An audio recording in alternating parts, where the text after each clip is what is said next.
मुंशी प्रेमचंद की कहानी। कर्मदंड। जिला आजमगढ़ में सरयू नदी के किनारे एक छोटा सा मैदान है।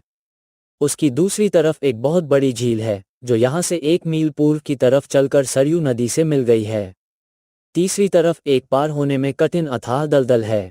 चौथी तरफ नदी के ऊंची नीची होती हुई एक पतली सी पगडंडी है जिसने इस मैदान को दुनिया का एक हिस्सा बना रखा था। इसलिए यह मैदान भौगोलिक परिभाषा में न द्वीप था और न द्वीपनुमा। शायद भूगोल में इसके लिए कोई परिभाषा नहीं है, मगर सचमुच वह एक गैराबाद वीरान द्वीप था जो दुनिया से बिल्कुल अलग थलग पड़ा हुआ था। कुछ अरसे से एक हीर ने इस वीराने को आबाद कर रखा था। नहीं मालूम जमींदार ने उसे गांव से निकाल दिया या किसी वजह से इसे आबादी से दूर रहना पड़ा। इस गरीब ने इस दलदली स्थान में निवास किया था। यहाँ एक छोटा सा झोपड़ा, चंद गायें, भैंसें, भेड़ बकरियों के झुंड चरते नजर आते थे। इस हौसलामंद हीर ने, जिसे शिवराम कहते थे, एक छोटी सी किश्ती बना रखी थी जिस पर बैठकर वह करीब के कस्बे में ऊन, घी और दूध बेचने के लिए जाया करता था। कभी कभी मछलियों का शिकार भी खेलता। शिवराम को उस वीराने को आबाद करना मुबारक न हुआ। यहाँ आने के थोड़े ही दिनों बाद उसकी बीवी मलेरिया की नज़र हो गई। अब उसकी सिर्फ एक लड़की थी जिसके सर पर गृहस्थी का सारा बोझा था। शिवराम इस ताक में था कि कहीं सगाई ठहर जाए तो बेचारी गोरा के सर से यह वला टलें, मगर खुदा जाने क्यों बिरादरी में लोग उसे इज्जत की निगाह से नहीं देखते थे। यही सबब था कि गोरा की उसने अब तक शादी नहीं की थी। यह एक सांवले रंग की भोली सूरत वाली सुकुमारी थी जिसे हसीन तो नहीं कह सकते मगर मन को छलने वाली जरूर कह सकते हैं। गोरा के लिए ये झोपड़ा कैदखाना से कम ना था। सुबह से शाम तक शिवराम या तो मवेशियों के साथ रहता या बाजार करने जाता या मछलियां पकड़ता और गोरा सारा दिन अकेली बैठी कभी घर का कामकाज करती, कभी लेटती, कभी उकता कर रोती, मगर झोंपड़े से बाहर उसे निकलने की मुमानियत थी और न वह निकल सकती थी। हाँ, अब इसे कैदे तन्हाई से जल्द रिहाई मिलने वाली थी, क्योंकि गोरा की मंगनी एक नौजवान अहीर से हो गई थी जो सरयू के लबे साहिल एक दूसरे गांव में रहता था। लेकिन जब गोरा सोचती कि मुझे अब यहाँ से जाना पड़ेगा तो उसका दिल बैठ जाता और वह ईश्वर से मनाती कि यह कैदे तन्हाई हमेशा कायम रहे। एक दिन शाम के वक्त गोरा अपने झोंपड़े में बैठी हुई आईने में अपना मुंह देख रही थी। उसकी ससुराल से एक सुर्ख साड़ी उसके लिए आई थी।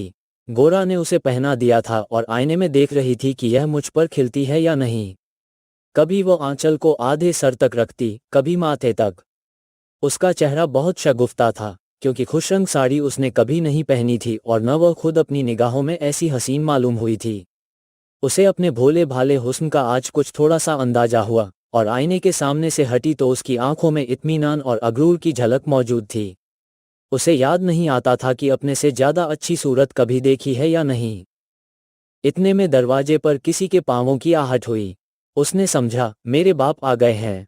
जल्दी से माथा छुपा लिया और आईने को उठाकर चारपाई के नीचे डाल दिया। मगर जब बजाय उसके बाप के एक अजनबी सूरत के नौजवान ने दरवाजा खोलकर कमरे में झांका तो गोरा के मुंह से एक चीख निकल आई और दिल धड़कने लगा। उसने कांपती हुई आवाज से पूछा, तुम कौन हो? और यह कहकर हाथ में एक सोटा लेकर खड़ी हो गई। नौजवान कमरे के अंदर चला आया और बहुत नम्र लहजे से बोला, तुम डरो मत, मैं तुमसे कुछ नहीं बोलूंगा। मुझे बहुत भूख लगी है, कुछ खाने को दो, भूख से मरा जाता हूँ। गोरा, तुम कौन हो? कहाँ से आए हो? नौजवान, एक बदनसीब आदमी हूँ और कौन हूँ? दिन भर से जंगल की खाक छान रहा हूँ। सैकड़ों आदमी मेरी तलाश में घूम रहे हैं। गांव गांव मेरे खून का प्यासा हो रहा है। कल रात को हरदतपुर में एक बड़ा डाका पड़ा। वहां का नंबरदार इस डाके में मारा गया। अब मुझ गरीब पर लोग शक कर रहे हैं, मगर मैं ईश्वर से कहता हूं कि मैं इस गुनाह में बिल्कुल नहीं शरीक था। यह मेरे दुश्मनों की शरारत है। इस वक्त मुझे किस्मत यहाँ ले जाए, मगर यहाँ से निकलने का कोई रास्ता नहीं मिलता। जिधर जाता हूँ पानी और दलदल के सिवा कुछ नहीं सूझता। अगर उसी रास्ते से लौट जाऊं जिधर से आया हूं तो जरूर गिरफ्तार हो जाऊंगा, क्योंकि लोग मेरी घात में लगे हुए हैं। तुम मुझे कुछ खाने को दे दो और तब मुझे यहाँ से जान लेकर भाग निकलने का कोई रास्ता बता दो। तुम्हारे दिल में रहम है, ईश्वर तुम्हें इस नेकी का बदला देंगे। गोरा ये घटना सुनकर कांप उठी। उसे इस नौजवान की बेगुनाही का यकीन न आया। जरूर यह कातिल है और मैं इस सुनसान जगह में इसके सामने खड़ी हूँ। यह मुझे भी मार डाले और यहाँ की सारी चीजें उठा ले जाए तो क्या करूंगी? फरियाद भी तो नहीं कर सकती। यहाँ कौन बैठा हुआ है? दादा न मालूम कब तक आएंगे। या ईश्वर, तू मेरी मदद कर। इस तरह दिल में सोचकर उसने नौजवान से कहा, मैं तुम्हें खाने को दे दूं तो तुम भाग जाओगे न? अगर जल्द न भागोगे तो मेरे बाप आकर तुम्हें पकड़ लेंगे। नौजवान ने जवाब दिया, क्या तुम्हारे बाप जल्द आ जाएंगे? गोरा, हाँ, वह आते ही होंगे।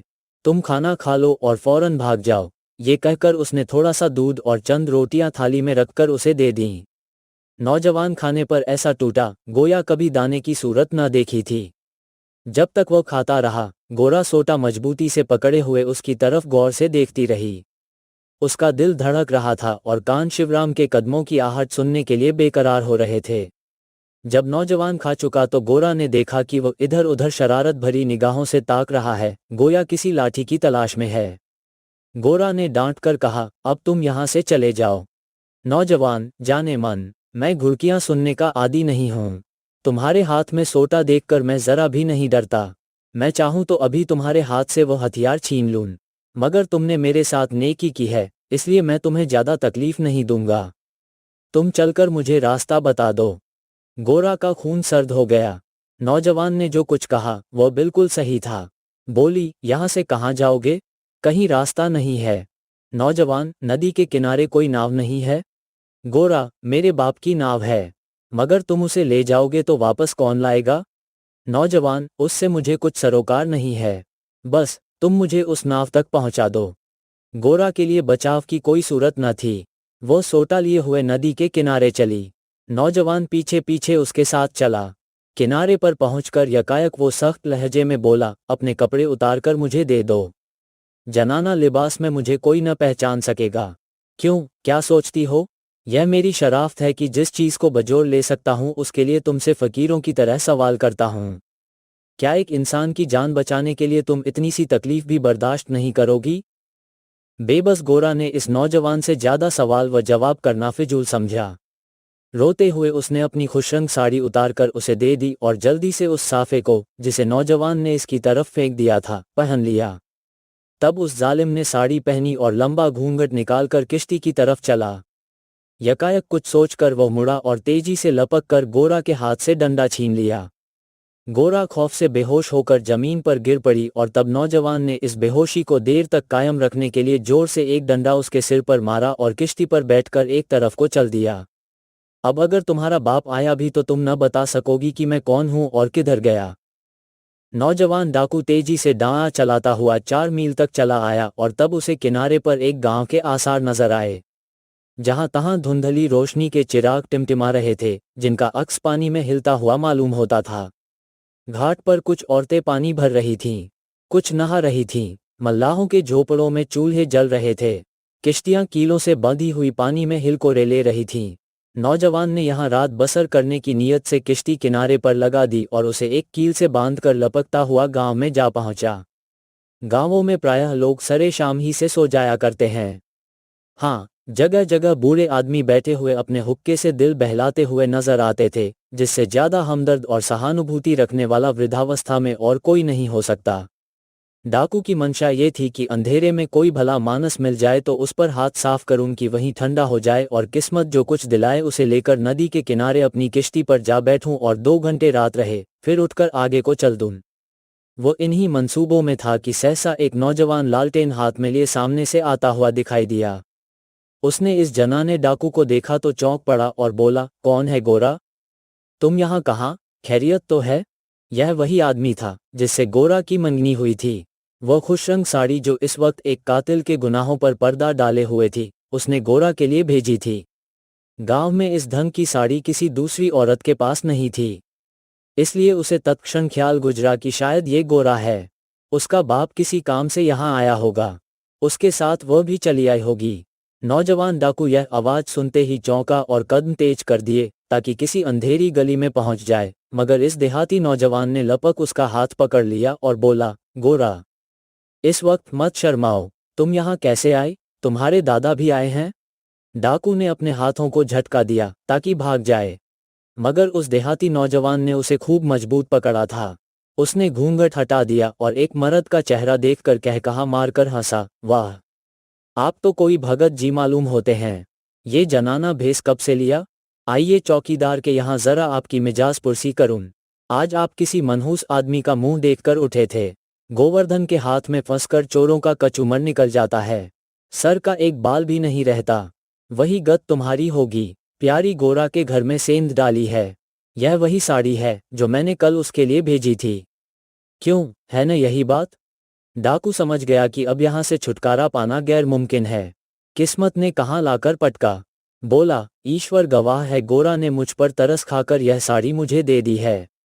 मैंने उसके घर में सेंध नहीं मारी। मैं चोर नहीं हूँ। ऐसी भोली औरत को मैं नुकसान नहीं पहुंचा सकता था, चाहे चोर या कातिल ही क्यों न होता। जिस आदमी की हालत पर गोरा ने रहम किया है, क्या गोरा का मंगेतर उसी आदमी के गले पर छुरी फेरेगा? मैं किस्मत का सताया हुआ गरीब आदमी हूँ। भूलता भटकता गोरा के झोंपड़े तक जा पहुंचा। उसने मेरी राम कहानी सुनी। उसे रहम आ गया। ये साड़ी मुझे दे दी कि किसी तरह मेरी जान बच जाए। मैं बिल्कुल सच कहता हूँ, जरा भी झूठ नहीं है। गोवर्धन फिर हंसा और बोला, बेशक आप बहुत सच्चे और धर्मात्मा आदमी हैं। कुछ अपना हाल मुझसे भी कहो। तुम्हारा घर कहाँ है? शिवराम के मकान पर कैसे पहुँचे? यूं मैं नहीं छोड़ने का, समझ गए? डाकू, मैं सारी कहानी कह दूंगा। कल रात को हरदतपुर में एक डाका पड़ा। लंबरदार मारा गया। डाकू भाग गए, मगर वहां लोगों का शुबहा है कि मैं भी उस डाके में शरीक था। मगर ये दुश्मनों की कारस्तानी है। खामख्वाह मेरे सर पर यह इल्जाम थोप दिया। मजबूर होकर मैं भाग निकला। कल सारा दिन नालों और गड्ढों में छिपता फिरा, वरना इस वक्त तुम्हारे सामने खड़ा न होता। गोवर्धन, अच्छा, तो आप हरदतपुर के डाकुओं में हैं, ये कहिए। गोरा शायद बड़ी रहमदिल है, जो डकैतों की जान बचाती फिरती है। अच्छा, यही सही, मगर उसने अपनी पुरानी साड़ी क्यों नहीं दी? वह नई साड़ी क्यों दी जो उसके लिए बरहलगंज से 3 रुपए में लाया हूं और जिसे पहनकर वह रानी मालूम होती है? ये बताओ, कोई अपने मंगेतर की दी हुई चीज को यूं लुटाता फिरता है? डाकू कुछ सिटपटा गया, मगर संभल कर बोला, तुम्हारी दी हुई साड़ी तो वो खुद पहने हुए है। वह भला मुझे क्यों देगी? ये साड़ी बिल्कुल उसी रंग की है। यह उसके बाप ने उसे दी है। दोनों साड़ियां बिल्कुल एक रंग की हैं। गोवर्धन, अच्छा, ये भी सही। तो उसने अपने बाप की नाव तुम्हें क्यों दे दी? क्या वह इतना नहीं जानती कि नाव आप अपने ठिकाने पर नहीं चली आती? इसका जवाब दीजिए। उसको अगर नुकसान का ख्याल नहीं हुआ तो क्या अपने बाप का खौफ भी न हुआ? डाकू अब चौकन्ना हो गया था। बोला, उसने मुझसे कहा कि तुम नाव ले जाओ। मेरे दादा पूछेंगे तो मैं कह दूंगी कि एक पुरानी नाव के खो जाने से अगर किसी बेगुनाह की जान बच जाए तो उसका अफसोस नहीं करना चाहिए।